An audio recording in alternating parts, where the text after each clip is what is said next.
Hello everyone, my name's Eli. I'm Mrs. Kirsch's son. I heard that you were learning about longitude and latitude, and my mom told you that I'm a pilot. And we do use longitude and latitude in aviation a lot, so she thought it'd be cool if I could explain it on the aviation side, so you don't just hear it in class, and it's something that you might not learn because I didn't get into aviation until about sixth grade or so, and that's when I really started thinking it was cool and I could use real world topics from class. So without that being said, this is the Airbus A320neo in American Airlines colors. Let's hop to the flight deck, power on the aircraft, and then we'll get into the flight planning and show you how the coordinates work. So this is the flight deck of the Airbus A320neo.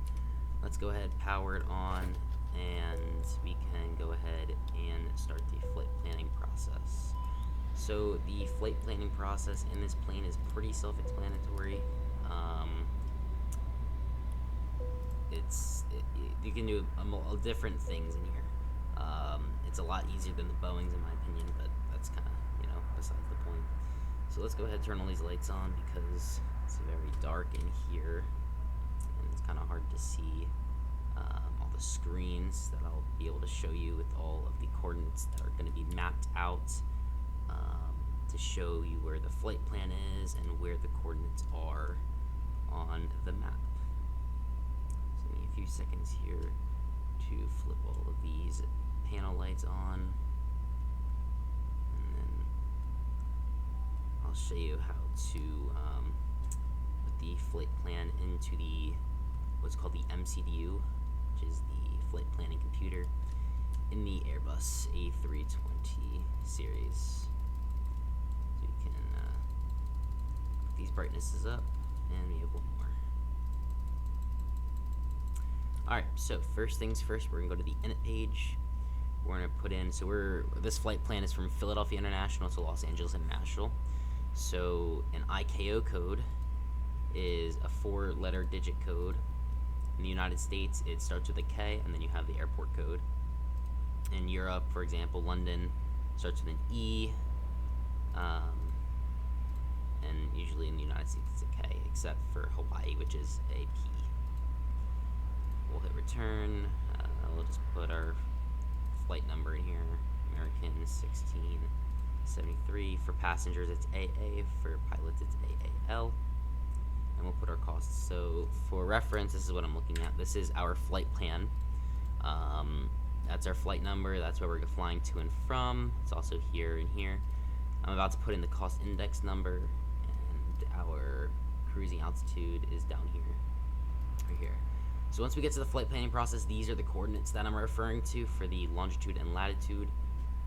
And there is a bunch of coordinates on here, as you can see. It's very important because you don't want to be flying to the wrong waypoint that's the same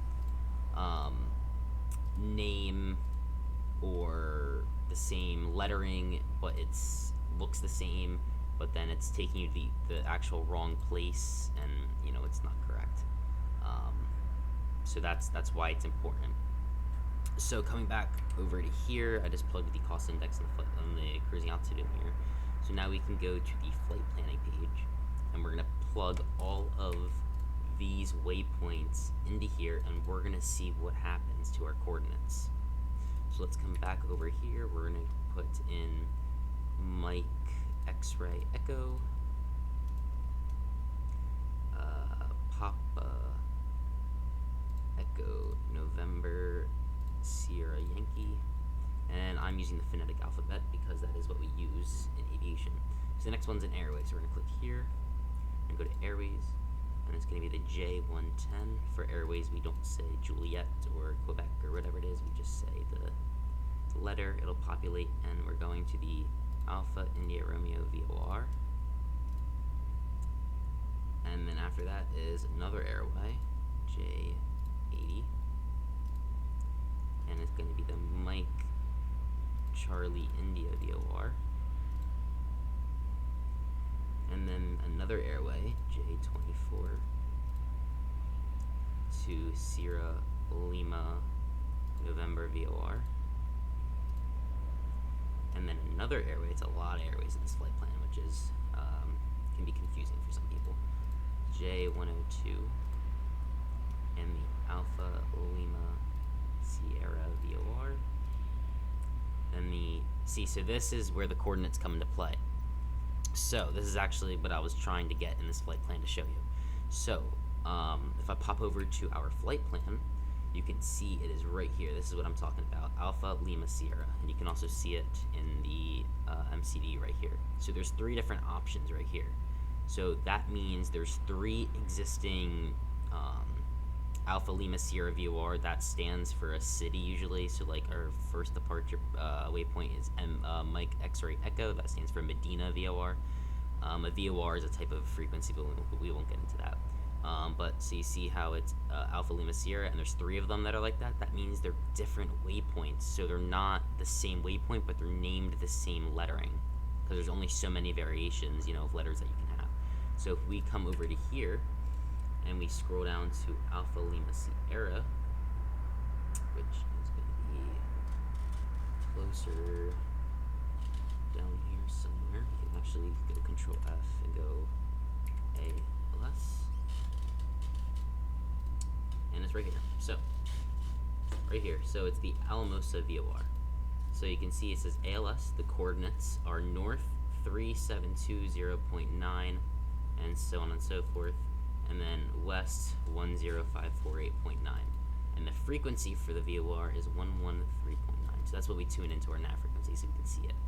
So if we pop over back to the simulator, we see that the frequency is 113.9, which is right here. It is 1,435 nautical miles away, which is the closest one. And the latitude is 37 north, which it is on the flight plan, and it's 106 west, which it is also on the flight plan, which is rounded. So we're going to select that one because that is the closest one to where we're trying to go, and the one that we're trying to get. So then we'll go J44 is our next one. Romeo Sierra Kilo. See, another one. So we need to pop back down. We'll go Control F, Romeo Sierra Kilo. And I'll switch back over to here. And you can see Romeo Sierra Kilo right here. So the frequency is 115.3, and the coordinates are right here. So that's what we're looking for. So let's pop back over to the simulator, and we can see 115.3.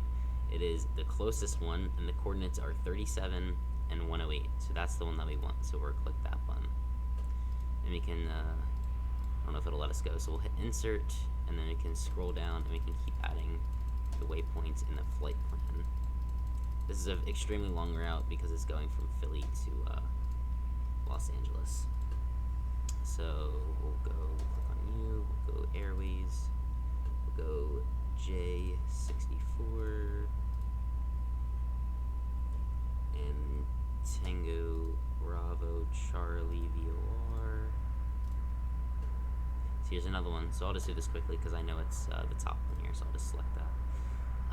Direct, so DC, so you see right here, DCT means direct, so that's not a waypoint. So we're going to skip that, and we're going to type in Jassy, Juliet, Alpha, Sierra, Sierra, Echo. Plug you in here, or sorry, that's not where it goes. So we'll hit insert, we'll go this way, and we'll put that in here, so Juliet, Alpha, Sierra, Sierra, Echo, and another airway. So we'll click here. We go to Aries. It's going to be the Q90 airway, and then this is going to be into the arrival transition. So I'll explain this in a second. VNERO. We'll hit insert. We'll come to Philly. We'll insert the runway that we're expecting. It's going to be runway 9 left for departure, Philadelphia 4 departure, because that's what we always use here. Los Angeles, we're expecting the ILS 24. So usually you would do this when you get closer, but I'm just going to do this now so you can see what the map looks like after we do this. And if we look over here, it's going to be the Angel 4 arrival and Dinero transition. So we're going to come back over here. It's going to be Angel 4, no VIA, because you don't usually use those, and Dinero. We'll hit insert. So now our flight plan is done. You can disregard that discontinuity. I'll explain that in a second. So all of this is our flight plan. So usually this would be filled in, but I'm not going to go over the performance stuff because that has nothing to do with social studies right now. That's more physics related. So you can see there's discontinuity, so we will clear that. And that's all good. So if we come over to here, you can see that it has mapped out a line to where we're going. Make this a little bigger. And you can see how we're traveling westbound. And you can see, it says it right here, because Los Angeles is west of Philadelphia.